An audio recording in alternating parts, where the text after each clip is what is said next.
Hello everyone.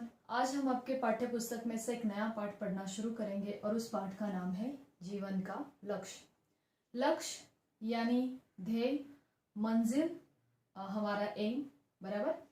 और उस लक्ष्य को पाने के लिए हमें बहुत कुछ करना पड़ता है। अगर हमें जीवन में लक्ष्य को पाना है या सफलता प्राप्ति करनी है, सफलता हासिल करनी है, तो हमें बहुत कुछ करना पड़ता है। और बहुत कुछ मतलब क्या? सबसे पहली बात आती है मेहनत करना, परिश्रम करना। उसके बाद सही समय पर अपने लक्ष्य का चुनाव करना, या फिर हम कौन से क्षेत्र में सफल होना चाहते हैं उस क्षेत्र का, सही क्षेत्र का चुनाव करना, सही मंजिल का चुनाव करना, या सही वक्त पर उस बात का चुनाव करना। साथ ही साथ जब हम सफलता प्राप्ति के मार्ग पर चलना शुरू करते हैं, अपने मंजिल की ओर चलना शुरू करते हैं, तो जो वो रास्ता होता है मंजिल की ओर जाने वाला, वो हमेशा आसान नहीं होता। तो उसमें कई सारी कठिनाइयां होती है। हमें ऐसे वक्त में उन मुश्किलों से डट कर मुकाबला करके अपने रास्ते पर जुटे रहना चाहिए। और इस प्रकार से अगर हम लगातार बिना थके, बिना हारे अपनी मंजिल की ओर बढ़ते ही चले जाते हैं, मेहनत करते ही चले जाते हैं, तो हमें सफलता जरूर मिलती है, सफलता प्राप्त होती है और हम हमारे लक्ष्य को पा सकते हैं। लेकिन इस पाठ में ये सारी बातें तो हम पढ़ेंगे ही, लेकिन एक और बात इसमें बताई गई है जिसमें मानवता पर आधारित हमारा लक्ष्य होना चाहिए। यानी हम जो भी मंजिल चुनते हैं या जिस भी बात को हम पाना चाहते हैं, जो हमारा लक्ष्य है, उसका आधार, उसका बेस जो है वो हमेशा इंसानियत का होना चाहिए।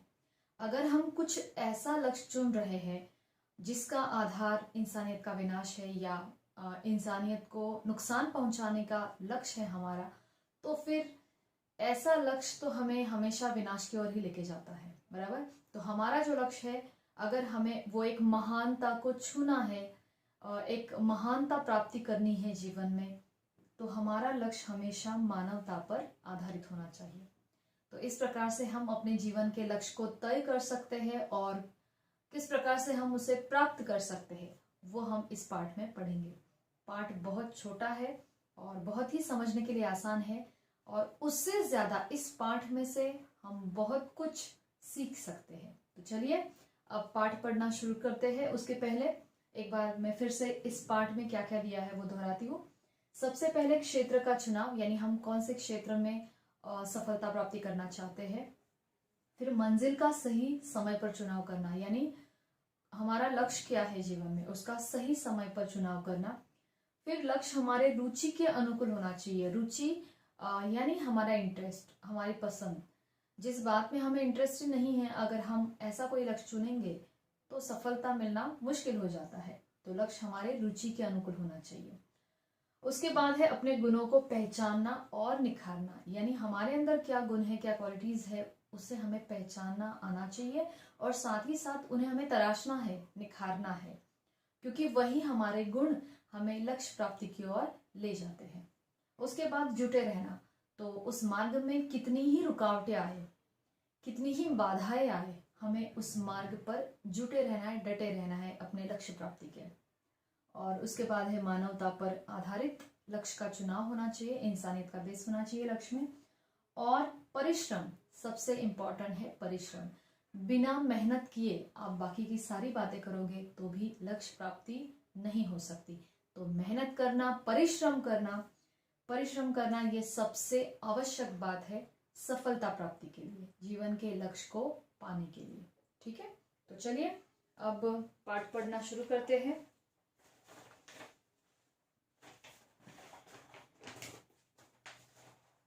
ओके, तो सबसे पहले पाठ की प्रस्तावना। इस पाठ में जीवन के लक्ष्य पर प्रकाश डाला गया है। प्रत्येक व्यक्ति की रुचियां और योग्यताएं भिन्न भिन्न होती है। रुचियां यानी पसंद, और योग्यताएं मतलब हमारे अंदर कौन से गुण हैं, तो सबके अलग अलग गुण होते हैं। उसे भिन्न भिन्न यानी अलग अलग, उसे अपनी योग्यता और रुचि के अनुसार ही अपने जीवन का लक्ष्य चुनना चाहिए। तो जब हम अपने लक्ष्य का चुनाव करते हैं तो ये दो बातें ध्यान में रखनी है, हमारी योग्यता यानी हमारी कैपेबिलिटीज कि हम क्या कर सकते हैं, हमारे अंदर कौन से गुण हैं, और फिर हमारी रुचि। तो ये दो बातों पर आधारित लक्ष्य का चुनाव होना चाहिए तथा उसकी प्राप्ति में आने वाली बाधाओं पर विजय प्राप्त करते हुए लक्ष्य प्राप्ति के मार्ग में आने वाली बाधाएं, बाधा यानी रुकावटें, रुकावटों पर विजय प्राप्त करते हुए अपने लक्ष्य तक हमें पहुंचना चाहिए। ठीक है, आगे। सफलता, यह शब्द सुनते ही तन मन में प्रसन्नता का संचार हो जाता है। वह चाहे बच्चा हो या बूढ़ा, सबके चेहरे एक समान खिल उठते हैं। यानी सफलता ये शब्द हर किसी को प्रिय होता है, चाहे वो छोटा बच्चा हो या फिर कोई बड़ा बुजुर्ग व्यक्ति हो या फिर बूढ़ा व्यक्ति हो। सफलता चाहे छोटी हो या बड़ी, उससे कोई अंतर नहीं पड़ता। सफलता स्वयं में ही खुशी, उत्साह तथा प्रेरणा का संगम है। यानी ये जो सफलता है, ये शब्द तो हमें प्रसन्न कर ही देता है, लेकिन सफलता चाहे छोटी हो या बड़ी, वो हमारे अंदर खुशी यानी आनंद, उत्साह और प्रेरणा, एक अपने आप को प्रेरणा देने वाली बात होती है जब हम किसी बात में सफल हो जाते हैं। इंस्पायर करना, प्रेरणा मतलब क्या, इंस्पायर। ठीक है, तो ये सारी बातें हमें सफलता से मिलती है। सफलता पाने के लिए किसी विशेष प्रयत्न से अधिक आवश्यकता है यह तय करने की कि आखिर हम किस क्षेत्र में सफल होना चाहते हैं। तो ये सबसे पहला पॉइंट है, आप यहाँ पे अंडरलाइन करना कि सफलता प्राप्ति के लिए सबसे पहली बात है कि हम ये तय करें कि हमें कौन से क्षेत्र में सफल होना है। कमजोर से कमजोर प्राणी भी अपनी शक्तियों को एक लक्ष्य पर केंद्रित करके उपलब्धि प्राप्त कर सकता है। उपलब्धि यानी हमारा लक्ष्य, हमारी सफलता। तो अगर कोई कमजोर प्राणी है, वो भी अगर अपनी सारी जो सारा लक्ष्य है, जो अपनी सारी शक्तियां है, वो जब एक ही लक्ष्य पर केंद्रित कर सकता है, केंद्रित करेगा, तब उसे भी सफलता मिल सकती है। बालक अर्जुन का लक्ष्य भेदन मशहूर है। तो बालक अर्जुन, ये जो अर्जुन है, इसकी कहानी महाभारत में आपने सुनी होगी। जो पांडव था, पांडव पुत्र, पांडव में से एक था अर्जुन, पांडुपुत्र। तो उसने किस प्रकार से अपने लक्ष्य को, यानी वो जो पंछी को, जब उसके साथ, अर्जुन के साथ उसके कई और शिष्य भी थे, और उनके गुरु द्रोणाचार्य ने अपने शिष्यों से कहा, एक पक्षी वहां पर पेड़ पर था और उस पक्षी के आंख जो है उसका लक्ष्य भेदन करना था, यानी उस पर तीर चलाना था। तो सारे शिष्यों को एक के बाद एक लक्ष्य पर वो ध्यान केंद्रित करने के लिए कहा गया और पूछा गया गुरु के द्वारा, द्रोणाचार्य जी के द्वारा, कि बेटा आपको क्या दिखाई दे रहा है। तो बहुत सारे बच्चों ने, किसी ने बोला मुझे पेड़ दिख रहा है, आसमान दिख रहा है, किसी ने बोला मुझे सिर्फ पेड़ और पत्ते दिख रहे हैं और फिर पक्षी दिख रहा है, किसी ने बोला मुझे पूरा पक्षी नजर आ रहा है। लेकिन जब अर्जुन ने वो बाण या तीर लेकर, वो धनुष लेकर खड़ा रहा और उसने जब वो लक्ष्य साधा, तब जब उसे गुरु ने पूछा कि अर्जुन तुम्हें क्या दिखाई, क्या नजर आ रहा है, तो अर्जुन ने जवाब दिया, मुझे उस पंछी की आंख नजर आ रही है। यानी उसने अपने सारी शक्तियों को, अपने ध्यान को अपने उस लक्ष्य की ओर केंद्रित कर दिया था, उस पंछी की आंख की तरफ। तो इसीलिए ये अर्जुन का उदाहरण यहाँ पे दिया गया है। और फिर उसने बाण चलाया और उस पंछी के आंख को भेद दिया। ठीक है, यानी तीर मारा वहां पर। तो इसीलिए यहाँ पे उदाहरण दिया है कि बालक अर्जुन का लक्ष्य भेदन मशहूर है। मशहूर यानी प्रसिद्ध। उन्होंने पेड़ पर रखी लकड़ी की चिड़िया की एक आंख को लक्ष्य मानकर धनुष से बाण छोड़े। यानी पेड़ पर वो एक लकड़ी की नकली चिड़िया रखी गई थी और उसके आंख को लक्ष्य करना था। तो अर्जुन ने कह दिया कि मुझे सिर्फ उसकी आंख ही नजर आ रही है, बाकी कुछ नहीं। और फिर उन्होंने अपने धनुष से बाण छोड़ा। निरंतर, निरंतर यानी लगातार, निरंतर टपकने वाली झरने की बूंदें भी शिलाओं का सीना चीर देती है। शिला यानी बड़े बड़े पत्थर। अगर किसी बड़े पत्थर पर लगातार एक ही जगह पर झरने की बूंदें गिरती रहती है, तो वो बड़ा सा पत्थर जो है वो भी कट जाता है, टूट जाता है पानी के कारण। यानी सब शक्तियों को एक ओर लगाने से सफलता स्वयं ही हमारे चरण चूमने लगती है। तो हमारी जितनी शक्तियां हैं हमें अपने लक्ष्य की ओर लगानी चाहिए। कल्पना कीजिए उस यात्री की जिसकी कोई मंजिल नहीं। अब आते हैं हम अगला पॉइंट, यानी मंजिल का चुनाव। अगर हमने डिसाइड ही नहीं किया कि हमें क्या पाना है तो फिर व्यर्थ में हम ऐसे ही जीवन जी रहे, उसका अर्थ यही होगा। तो इसके लिए यहाँ पर एक उदाहरण दिया गया है इस बात को समझाने के लिए कि मंजिल का चुनाव कितना आवश्यक है, लक्ष्य का चुनाव। कल्पना कीजिए उस यात्री की जिसकी कोई मंजिल नहीं। रेलवे स्टेशन पर खड़ा वह यात्री और विभिन्न दिशाओं की ओर ले जाती असंख्य रेलगाड़ियां जो उसे रेगिस्तान, कश्मीर की वादियां, सागर की उठती गिरती लहरें और आसाम की हरी भरी पहाड़ियां, पंजाब के लहलहाते खेत, गंगा जमुना के तटों और न जाने कहां कहां तक ले जा सकती है। परंतु क्या एक ही समय वह सब जगह जा सकता है?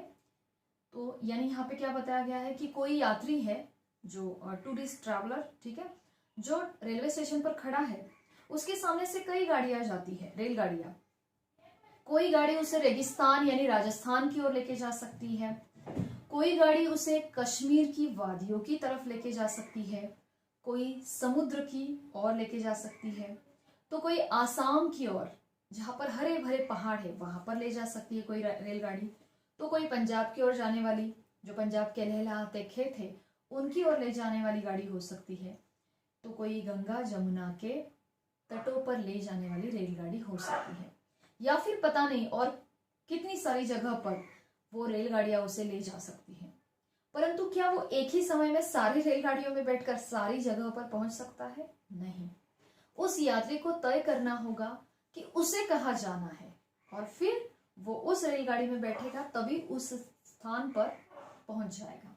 यानी उसे पहले अपनी मंजिल की उसे कहाँ जाना है वो चुनना पड़ेगा। तो वही बात यहाँ पर बताई गई है, देखिए। जाने के लिए उसे एक मंजिल चुननी होगी, इसके अभाव में तो यात्री वही खड़ा प्रतीक्षा करता रहेगा और समय ऐसे ही बीत जाएगा। तो दूसरा पॉइंट क्या है कि मंजिल का सही समय पर चुनाव करना। आगे जीवन में सफलता के लिए तो ये उदाहरण दिया गया था। अब इस बात को हम पढ़ते हैं। जीवन में सफलता के लिए अपने मंजिल का सही समय पर चुनाव अत्यंत आवश्यक है। प्रत्येक व्यक्ति को किसी खास काम में रुचि होती है। इस रुचि को पहचानने के लिए, रुचि यानी पसंद, तो हर व्यक्ति को किसी न किसी बात में इंटरेस्ट होता है, कोई ना कोई बात पसंद होती है उसे। इस रुचि को पहचानने के लिए कभी कम तो कभी अधिक प्रयत्न करने पड़ते हैं। कोई भी कदम उठाने से पूर्व विचार अवश्य कर लेना चाहिए। आखिर हम चाहते क्या है, हमारा लक्ष्य क्या है। जब तक लक्ष्य साधा नहीं जाएगा उसे पाना दुभर है। अंडरलाइन करो, हम पहले ये डिसाइड हमें करना चाहिए कि हमारा लक्ष्य क्या है। जब तक हम अपने लक्ष्य को साधते नहीं है, साधते नहीं मतलब चुनते नहीं है, उसकी ओर ध्यान केंद्रित नहीं कर पाते अपने लक्ष्य की ओर, तब तक उसे पाना दुभर है, यानी कठिन है। दुभर का अर्थ क्या है? कठिन। ओके, अब आगे का पॉइंट है रुचि के अनुकूल, यानी हमारी पसंद के अनुकूल लक्ष्य होना चाहिए। तो देखिए, यह लक्ष्य भी रुचि के अनुकूल होना चाहिए। हर कोई अपनी रुचि के क्षेत्र में ही अच्छा काम कर सकता है। कोई अच्छा लेखक हो सकता है, कोई अच्छा वक्ता हो सकता है। वक्ता यानी बोलने वाला, स्पीकर। ओके, तो कोई अच्छा लेखक बन सकता है, कोई अच्छा वक्ता बन सकता है। किसी को पेड़ पौधों में रुचि होती है तो किसी को अंतरिक्ष में विचरते असंख्य तारों की। ओके, कोई बड़ी बड़ी मशीनों को नियंत्रित करने में आनंद अनुभव करता है तो कोई रंग और कुची उठाकर चित्र बनाने में। कुची यानी पेंट ब्रश जो होता है उसे क्या कहते हैं? कुची। तो यहाँ पर भी उदाहरण दिया गया है किस बात के लिए कि हमारा लक्ष्य हमारे रुचि के अनुकूल होना चाहिए। तो इसीलिए यहाँ पे क्या बताया कि कोई अच्छा लेखक होता है यानी लेखक, राइटर। कोई अच्छा वक्ता बन सकता है यानी स्पीकर। किसी को पेड़ पौधों में बागवानी का काम जो होता है उसमें ज्यादा रुचि होती है। किसी को अंतरिक्ष में दिखने वाले तारों की ओर ज्यादा एक अट्रैक्शन होता है, रुचि होती है उस बात में। किसी को बड़ी बड़ी मशीन्स हैंडल करने में, उनको नियंत्रित करने में आनंद मिलता है, तो किसी को रंगों के साथ खेलने में यानी चित्र बनाने में। ओके, अपने भीतर के व्यक्ति को पहचानना आवश्यक है कि हमारे अंदर कौन सी क्वालिटीज है, हमें क्या अच्छा लगता है, ये पहले पहचानना आवश्यक है। विश्व के सभी महान व्यक्तियों ने अपने अंदर के, अपने आप के विशिष्ट गुणों को पहचाना, उसे निखारा, तभी सफलता, यश और समृद्धि ने उनके कदम चूमे। तो यहाँ पर बताया क्या गया है कि इस दुनिया में जितने भी महान सफल व्यक्ति होके गए हैं, उन्होंने पहले अपने गुण को पहचाना कि हमारे अंदर कौन सी क्वालिटीज है, कौन से गुण हैं, फिर उनको निखारा यानी उन गुणों को बढ़ावा दिया, उनको तराशा और अच्छा किया उस बात को, फिर उन्हें सफलता मिली, यश मिला और समृद्धि प्राप्त हुई। तो सफलता सबको पता है, सफलता और यश एक ही है। समृद्धि यानी किसी भी बात की कमी ना होना, जीवन में खुशहाल जीवन उनको प्राप्त हुआ। आगे, जीवन में सफलता पाने के लिए उसमें पूरी तरह डूब जाना जरूरी है। आप 100 जगह पे ध्यान लगाओगे और सोचोगे कि मुझे सफलता मिलेगी, तो ऐसा नहीं हो सकता। हमें अपनी मंजिल पानी है, हमारा लक्ष्य प्राप्त करना है, तो हमें उस लक्ष्य प्राप्ति के लिए उसमें पूरी तरह से डूब जाना चाहिए, खो जाना चाहिए, अपने आप को भूल जाना चाहिए उस बात में।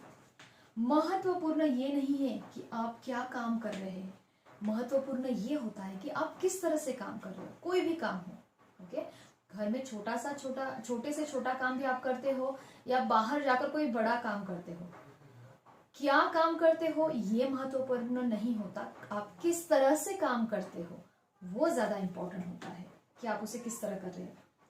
दूसरे का मुंह ताकने वाले कभी सफल नहीं हो सकते। जो सिर्फ दूसरों का मुंह ताकते रहते हैं या उधर उधर उनका ध्यान रहता है, दूसरों की कमियां निकालना, इन बातों में खोए रहते हैं, उन्हें सफलता नहीं मिल सकती। एक सच यह भी है कि अवसर आपको नहीं तलाशता, आपको सही अवसर की तलाश करनी पड़ती है। अवसर यानी मौका।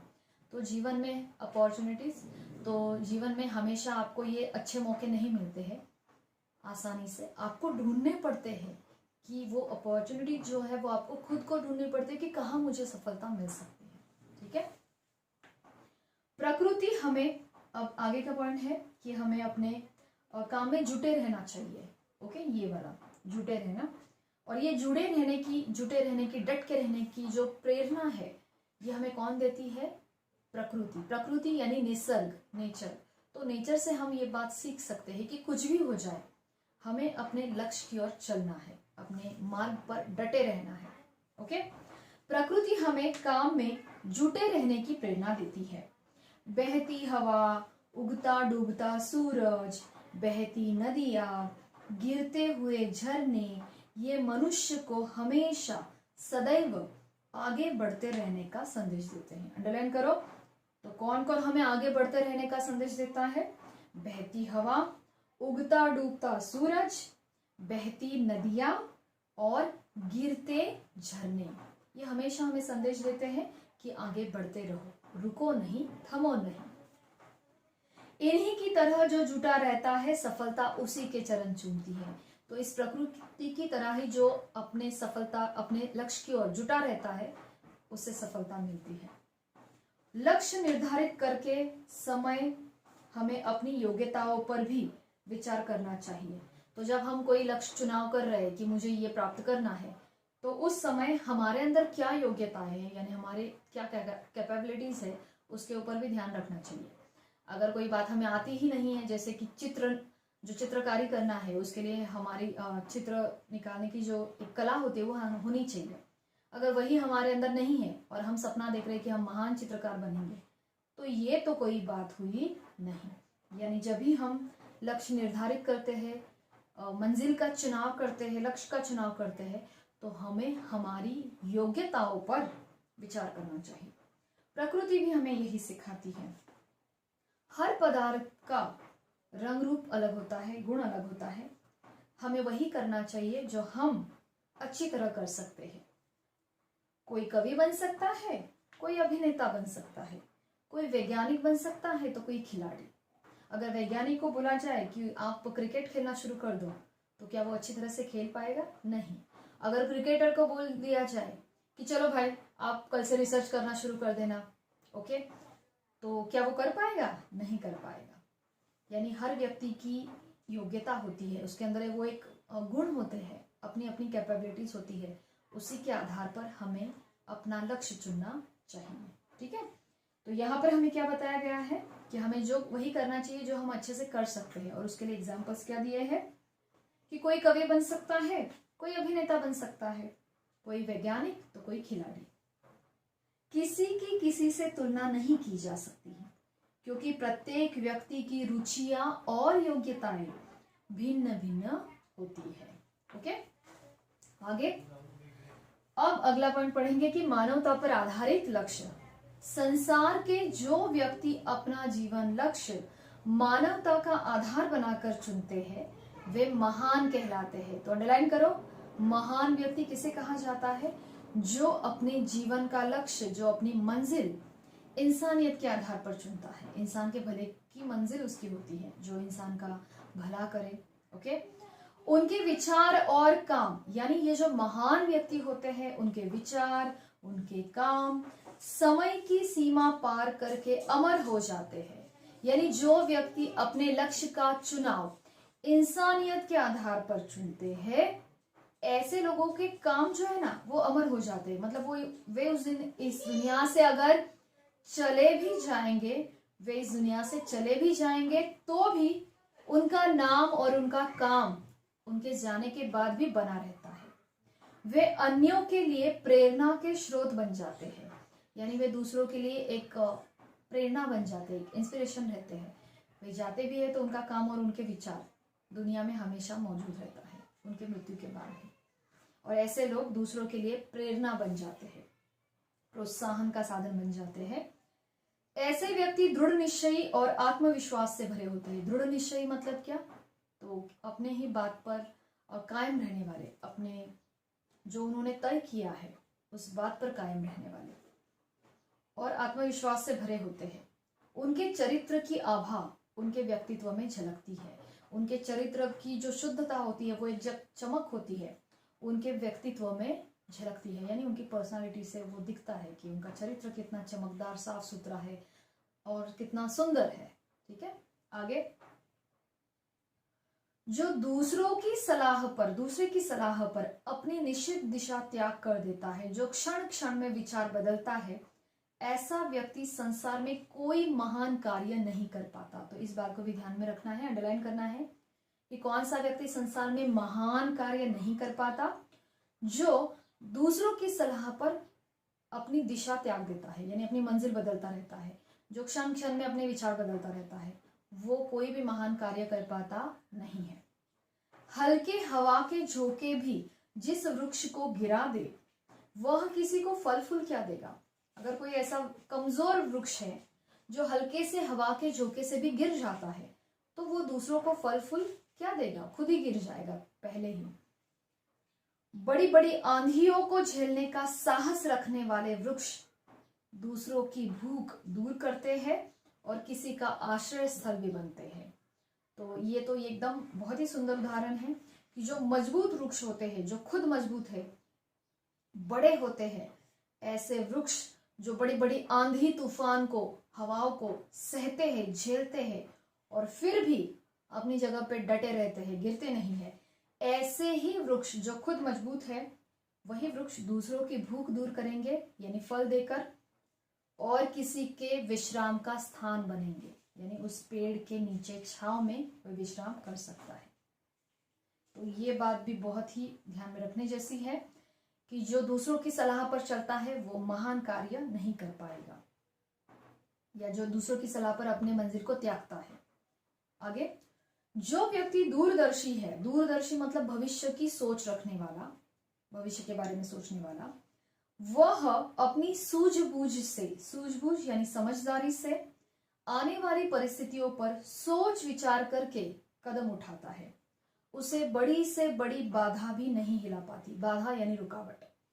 तो जो व्यक्ति दूरदर्शी होता है, भविष्य के बारे में सोचता है, वह अपनी सूझबूझ से, अपनी होशियारी से, समझदारी से हर परिस्थिति पर सोच समझकर कदम उठाता है और उसके जीवन में अगर कोई बहुत बड़ा संकट भी आ जाए ना, कोई बहुत बड़ी बाधा भी आ जाए, मुसीबत आ जाए, उसको हिला नहीं पाती, उसका कोई कुछ बिगाड़ नहीं पाता।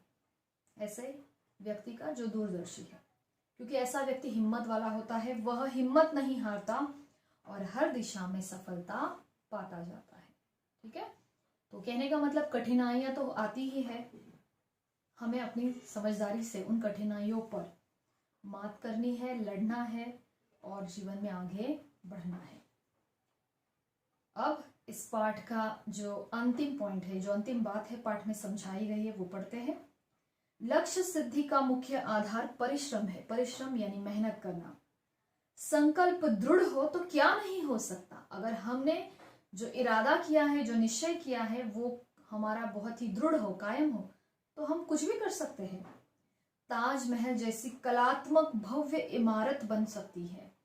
चीन की सैकड़ों मील लंबी दीवार बन सकती है। मिस्र के महान पिरामिड मनुष्य के पक्के इरादे तथा मेहनत की ही तो परिणाम है।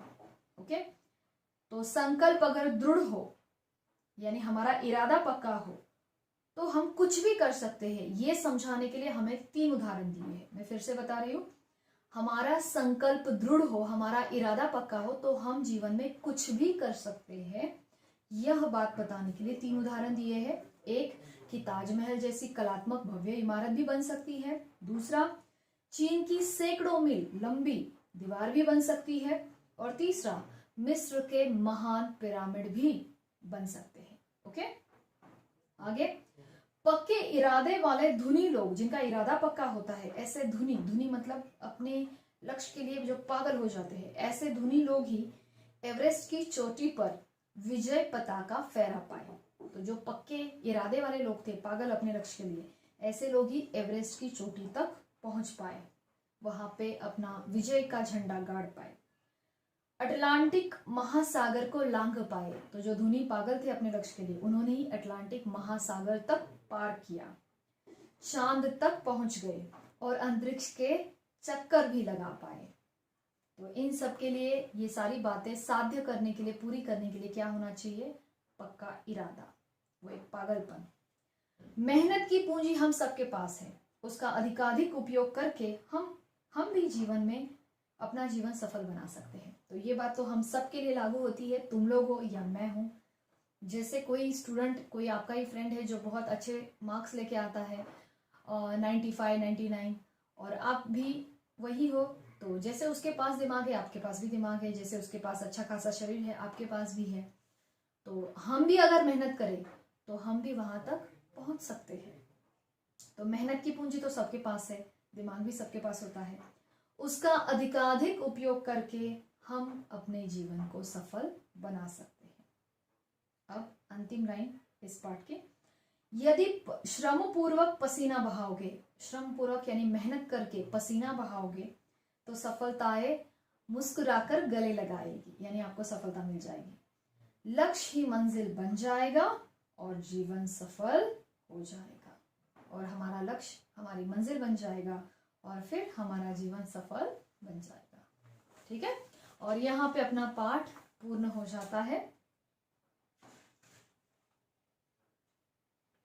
अब इस पाठ पर आधारित कुछ प्रश्न हैं जो आपको दिए भी गए हैं नोट्स के द्वारा, तो आप वो प्रश्न आपको पढ़ने हैं। कुछ छोटे छोटे प्रश्न हैं जो मैं आपको यहाँ पर पूछती हूँ। पहला, प्रकृति हमें क्या प्रेरणा देती है? तो प्रकृति हमें हमेशा काम में जुटे रहने की प्रेरणा देती है। लक्ष्य सिद्धि का मुख्य आधार क्या है? तो लक्ष्य सिद्धि का मुख्य आधार है परिश्रम। सफलता प्राप्त करने पर साधारणता लोगों की क्या प्रतिक्रिया होती है? तो हर कोई व्यक्ति प्रसन्न हो जाता है, खुश हो जाता है सफलता का नाम सुनते हैं। इस प्रकार से कुछ प्रश्न हैं। उसके बाद, मंजिल का चुनाव क्यों जरूरी है? तो मंजिल का चुनाव इसलिए जरूरी है क्योंकि अगर जीवन में सफलता चाहिए तो चुनाव, मंजिल चुनना सही वक्त पर, वो भी आवश्यक है। फिर है, लक्ष्य का निर्धारण किसके अनुकूल होना चाहिए? तो लक्ष्य का चुनाव किसके आधार पर? तो हमारी रुचियां और हमारी योग्यताओं पर। तो बच्चों, इस प्रकार से इस पाठ पर कई प्रश्न हैं। आपको जो नोट्स दिए गए हैं उसमें से आप इन सारे प्रश्नों के उत्तर पढ़ोगे और कोशिश करोगे कि इसके लिखित प्रश्न आप अपने नोटबुक में लिखो। ठीक है, तो बस और साथ ही साथ हाँ, इस पाठ के शब्दार्थ, जैसे ही आपने ये वीडियो देख लिया, आपको इस पाठ के जितने भी शब्दार्थ है वो अच्छे से लर्न करने हैं, ये ध्यान में रखना। और पूरा वीडियो देख के अच्छे से पाठ समझना है, ताकि जो भी आपके डाउट्स है वो हम जूम लाइव सेशन होगा, जो लाइव लेक्चर होगा, उसमें हम सारे डाउट्स क्लियर कर सके। ठीक है, तो शब्दार्थ मैं आपको जूम लेक्चर में पूछूंगी, आपको वो शब्दार्थ जरूर करने हैं। और साथ ही साथ पाठ अच्छे से पढ़ के तैयार रहना है, ताकि मैं जब कुछ प्रश्न पूछूं तो आप उसके उत्तर दे सको। और जो भी आपके डाउट्स है आप जूम लेक्चर में पूछ सकते हो। ठीक है, चलिए नेक्स्ट लेक्चर में फिर मिलेंगे नए पाठ के साथ। धन्यवाद।